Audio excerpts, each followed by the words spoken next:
Hello students, welcome back. So today we will continue with the topic of electric charges and field, and that my topic is principle of superposition. Principle of superposition.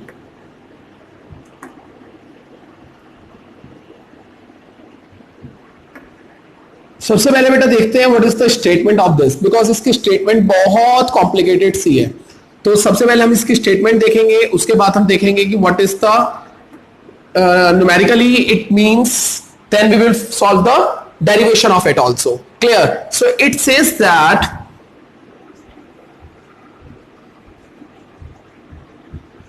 the net force, it says that the net force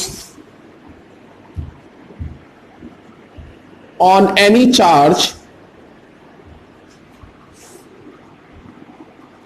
due to number of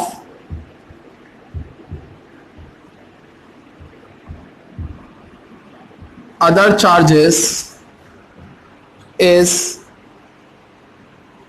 equal to the vector sum of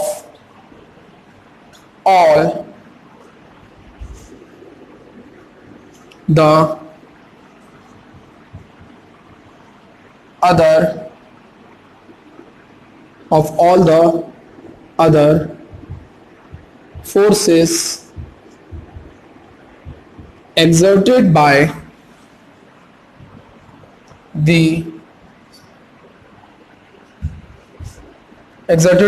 the given charge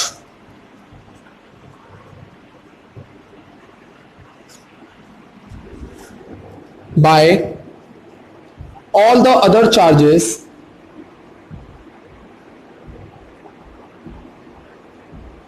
individually. I know the statement is little bit complicated because the same thing is repeating again and again, but हमारे को ध्यान क्या रखना है, जो net force है वो किसके इक्वल होती है? The net force on any charge due to number of other charges is equal, net force is equal vector sum of all the other forces. Vector sum of other forces. Simple, ये हमारे को याद रखना है. For example, इसका एक बार देखते हैं एग्जाम्पल कैसे है, क्या है, what we want to go. ऐसा सोच के चलते हैं बेटा, एक चार्ज है Q1, क्लियर, और इस पे अलग अलग फोर्सेस लग रही है. हम एक फोर्स यहां लगा लेते, एक चार्ज है यहां पे Q2, ठीक, एक चार्ज हम यहां लगा लेते हैं Q3, एक चार्ज हम यहां ले लेते हैं, that is Q4. There are 4 charges, ठीक है. अब इसकी वजह से जो फोर्स लगेगी वो लगेगी somewhere here, and that force would be F12. In the same manner इसकी वजह से जो फोर्स लगेगी वो यहां लगेगी, and that would B F14.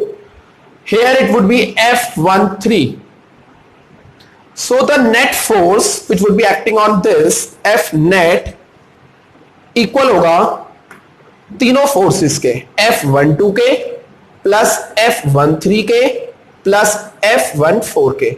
We have to take into consideration that this would be the vector sum. ये vector सम होगा, ये आपको विथ साइन लेने हैं, विथ डायरेक्शंस लेना है. क्लियर?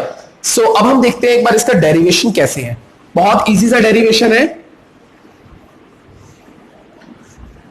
डेरिवेशंस में देखते हैं. For derivation part, let us take a Cartesian equation, Cartesian, that is X axis and Y axis. दो एक्सिस लिया, यहां पे एक चार्ज रख देते हैं Q1, ठीक है, और दो और चार्जेस ले लेते हैं, एक Q2 और एक Q3. जो Q3 चार्ज है उसे हम Q2 को यहां रख लेते हैं और Q3 को यहां रख लेते हैं, although it can be somewhere else also. ये जो है this would be the Q1, इसे मैं एक बार अच्छे से कर देता हूं, Q1. इसकी वजह से जो फोर्स लगेगी that would be somewhere here F. यहां से यहां तक का डिस्टेंस मान लेते हैं R1, तो ये क्या हो गया F1, क्लियर, ये R1. देन Q3 से डिस्टेंस जो है इसे ले लेते हैं R3। इसकी वजह से जो फोर्स लगेगी that would be somewhere here F3। Q2 को ले लेते हैं समवेयर हेयर, यहां से यहां तक का डिस्टेंस ले लेते हैं हम R2। इसकी वजह से जो फोर्स लगेगी वो ऊपर लगनी चाहिए, बट अच्छा इट वुड बी देयर, हम तो Q1 पे लेंगे ना, तो लाइक दिस, तो यहां पे लगेगी फोर्स इस साइड F2। ये जो डिस्टेंस है इसे मान लेते हैं R12 और इस डिस्टेंस को मान लेते हैं R13। Clear? So this is all about the forces. अगर आप चाहो इसको और अच्छे से 1-3 भी ले सकते हो, जैसे ये है तो this can be taken as something else also. Forces को आप 1, 2, 3 ना मान के कुछ और भी ले सकते हो, जैसे आप ले सकते हो F13, F12 एंड दो ही आएगी आपकी F12 एंड F13। जैसे यहां पे अगर हम बात करके चलते हैं, ये R12 है तो इसको हम कह सकते हैं F12 और ये 3 है तो इसे F13। मुझे निकालना है टोटल F, तो I have to find it out F, इसे मैं F ही मान लेता हूं सिर्फ। F किसके इक्वल हो जाएगा? F12 प्लस F13 के। ये तो हमारा वेक्टर वाइज सा हुआ, बट एक जनरल फोर्स का हमारे को फॉर्मूला पता है, that is 1/4 pi epsilon not Q1 Q2 upon कौन सा रेडियस होगा, डिस्टेंस होगा R12 का square and R12 cap. Clear? इसको अगर मैं और जनरली लूं तो Q1 बाहर आ सकता है 4 pi epsilon naught Q2 upon R12 square and R12 cap. Clear? So here we can also make it more easy, A B करके भी कर सकता हूं मैं यहां पे। अब जैसे जनरल लेना है, क्योंकि जरूरी नहीं है दो फोर्सेस हो या दो चार्जेस हो, तो यहां पे अगर मैं एक जनरल बात करके चलूं, एफ ए बी वो किसके इक्वल होगा? ये होगा इक्वल क्यू ए के 4 पाई एप्सिलॉन नॉट, और यहां पे आ जाएगा समीशन, सम कर देंगे किसका? क्यू बी का। अब बी क्या हो सकता है? बी की वैल्यू कुछ भी हो सकती है, it can be anything from 1 to n. P can be equal to anything from 1 to n, but that is sure that B is not equals to A. Clear? B can be anything but it cannot be equal to A. तो Q भी आ गया, यहां पे आ जाएगा R A B square और यहां पे R A B का cap. Clear? So this is the general principle of superposition. Clear यहां तक? Then if you talk about the common things, that is the electric field. Now एक common topic आता है electric field. अब electric field को देखते हैं, what is that?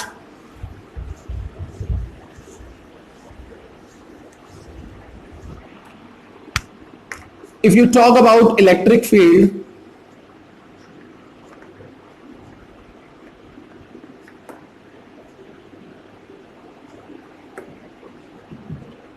electric field is the area around the charge where its properties can be experienced.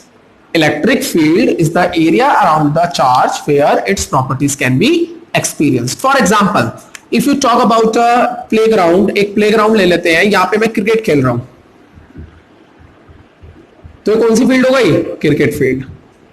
अगर मैं यहां पे फुटबॉल खेलने लगूं तो इसको क्या कह दूंगा? Football field. मतलब जहां पे मैं फुटबॉल को एक्सपीरियंस कर रहा हूं, इस गेम को, वो फील्ड कहलाती है। ऐसे ही यहां पे इलेक्ट्रिक चार्जेस की बात कर रहे हैं, तो the area around the electric charge where its properties can be experienced is known as electric field. Clear? It is a vector quantity. It is a vector quantity. Vector quantity means it has direction also. Apart from the magnitude, it has direction also. इसकी unit की अगर हम बात करें, the unit is Newton per Coulomb. Newton per Coulomb. Clear? Now let us talk about some electric field lines. Electric field lines. There are various types of electric field lines according to the conductors, उसको हम पढ़ेंगे कि किस तरीके से electric field lines developed होती है. For example number 1 due to सब में आ जाएगा. Due to number 1 positive charge, इसे हम इलेक्ट्रिक फील्ड पैटर्न भी बोल देते हैं. Electric field pattern due to number 1 positive charge. Positive charge अगर यहां पे रखा जाए तो इसकी वजह से जो इलेक्ट्रिक फील्ड होगी it would be away from it, कुछ अवे की तरफ.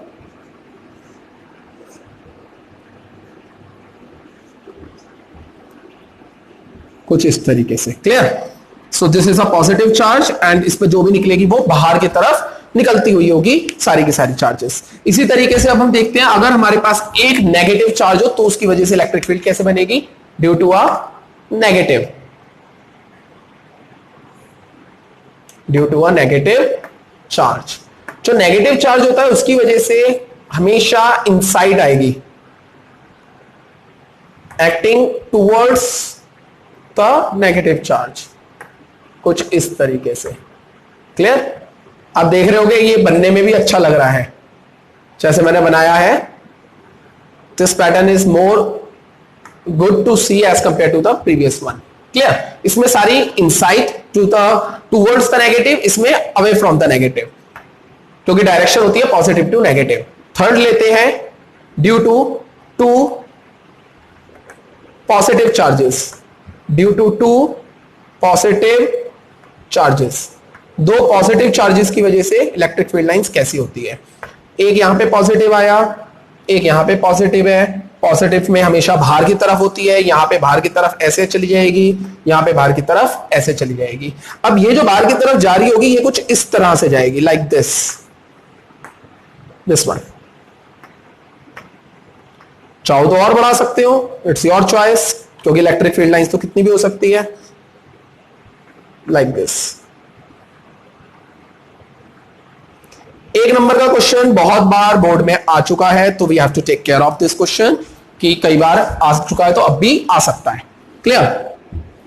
नेक्स्ट हम देखते हैं electric field line pattern due to two charges which are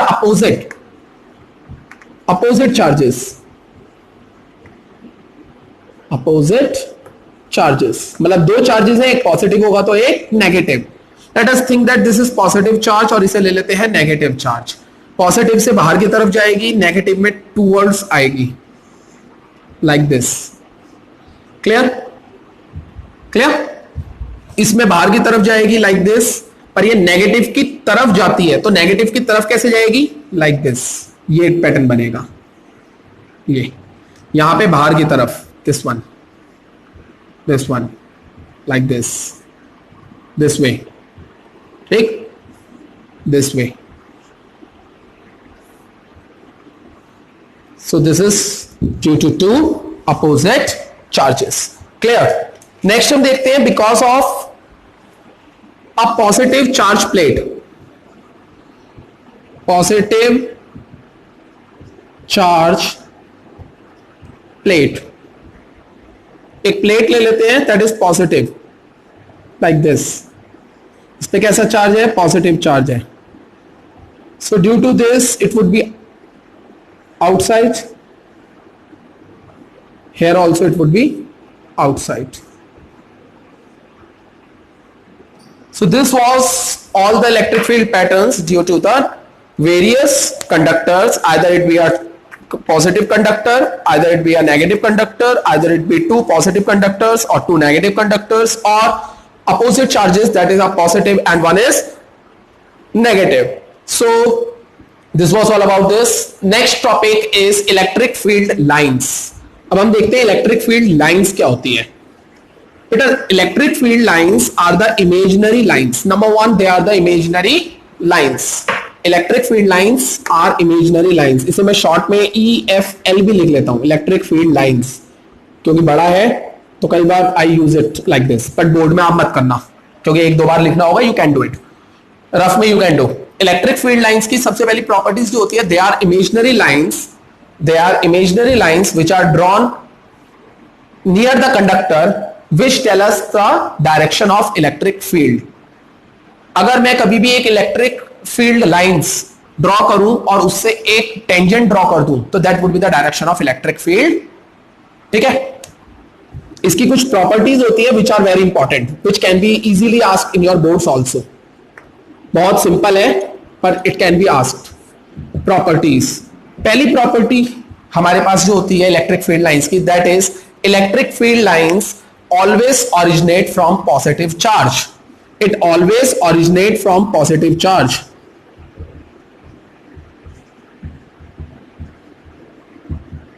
originate from positive charge, कभी भी डायरेक्शन पॉजिटिव होती है, जैसे अभी भी हमने देखा।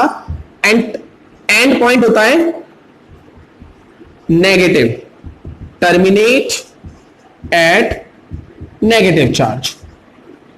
डायरेक्शन पॉजिटिव से नेगेटिव की तरफ होती है। क्लियर? चाहो तो आप इसे एक पॉइंट मान सकते हो, चाहो तो आप इसको 2 पॉइंट मान सकते हो। क्लियर? नेक्स्ट होता है they do not form close loops. They do not form close loops. अगर ये क्लोज लूप्स बनाएंगे then there would be the 2 directions of electric field which is an absurd, which is not possible. Clear? For example एक electric field line ये जा रही, एक ये जा रही, इसका टेंजेंट बनेगा इस तरफ, मतलब इलेक्ट्रिक फील्ड इस तरफ है। ठीक है, और इसका जो टेंजेंट बनेगा वो बनेगा इस तरफ, तो इलेक्ट्रिक फील्ड हो गई इस तरफ। इट कैन नॉट हैपन ना कि 2 इलेक्ट्रिक फील्ड हो जाए डायरेक्शन, तो it is not possible. That's why they never intersect each other. They do not form a closed loop. Clear? Next is inside the conductor. Inside the conductor, कोई भी conductor ले लीजिए, उसके अंदर E 0 हो जाता है। इलेक्ट्रिक फील्ड क्या हो जाती है? 0। Electric field is 0। तो इसको हम शील्डिंग भी बोलते हैं, इलेक्ट्रोस्टैटिक शील्डिंग बोलते हैं, जिसे मैं बाद में आपको बताऊंगा व्हाट इज दैट, और थोड़ा सा इसे हम डिटेल में भी पढ़ेंगे। ठीक है, पहले बता चुका हूं electric field lines do not cross each other, they do not intersect each other also. ठीक है, फॉर्म क्लोज लूप, ये भी मैं आपको बता चुका हूं, ओरिजिनेट वाला बता चुका हूं। एक मेन आता है electric field intensity is strong where the electric field lines are crowded। जहां पे भी इलेक्ट्रिक फील्ड लाइंस बहुत पास पास होती है वहां पे इलेक्ट्रिक फील्ड स्ट्रांग होती है, और E वीक हो जाएगा जब ये फार अपार्ट होती है, दूर दूर होती है, when they are far apart from each other। Clear? So this was simple things of electric field lines। ये सिंपल मैंने आपको प्रॉपर्टीज बताई है। इसके अलावा हमारे पास और थोड़ा सा बेसिक्स है जो हम डिस्कस करेंगे इन आवर नेक्स्ट लेक्चर्स। तो till that you have to make sure that what is this. एक इलेक्ट्रिक फील्ड इंटेंसिटी होती है। इलेक्ट्रिक फील्ड इंटेंसिटी के बारे में मैं आपको बता देता हूं। What is that? Electric field intensity is nothing but if a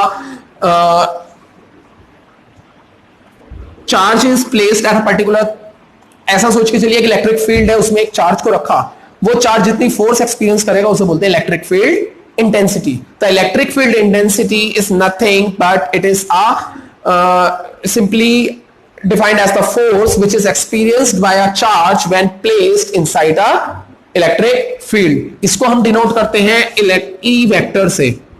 clear है? ये किसके इक्वल है? फोर्स के। कौन से फोर्स के? जो एक यूनिट चार्ज पे लगे।